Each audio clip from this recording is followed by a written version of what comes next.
ఆపాపాపాపు. అబ్బో, ఈ మైదా రోడ్లు పాడుగాను. మేరీ, మేరీ, డబ్బులు నువ్వు ఉండవయ్యా. ఎవరు? లచ్చక్క, నువ్వా? ఎప్పుడొచ్చా దుబాయ్ నుంచి? అబ్బో, ఎంత మారిపోయా. ఏం మారిపోవడమో ఏమోనే, మనూరే ఓ 50 ఏళ్ళు వెనక్కి వెళ్ళిపోయింది.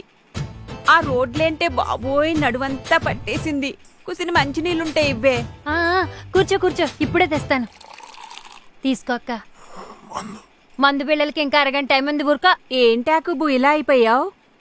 ఏంటే, ఏమైందే మేరీ? మందు తాగి తాగి ఇలా మంచాన్న తిక్కుపోయాడు సచ్చినోడు. అదేంటే, మద్యపాన నిషేధం అన్నారు కదా. అది నమ్మే ఓటేసి మోసపోయాం. మద్యపాన నిషేధం అంటే పక్కోళ్ళ మందు ఆపేయడమని అర్థం. పచ్చిసారకి స్టిక్కర్లేసి ఆయన మందు ఆయన అమ్మేసుకుంటున్నాడక్క. ఇంకో 20 ఏళ్ళు గట్టిగా ఉండాల్సిన మనిషి ఈ 5 ఏళ్లలో ఎలా అయిపోయాడు చూడు.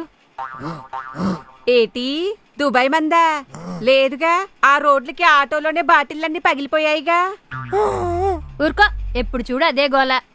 అది సరే గాని దుబాయ్ నుంచి ఉన్న పళంగా ఊడిపడ్డావేంటక్క? ఎలక్షన్లు కదా, ఓటేద్దామని వచ్చాను. మళ్ళీ ఈయనకేనా? ఊరుకోవే, తెలిసి తెలిసి మళ్ళీ మళ్ళీ అదే తప్పు చేస్తావా ఏంటి? ఈసారి ఆయనకే. నేను ఆయనకే.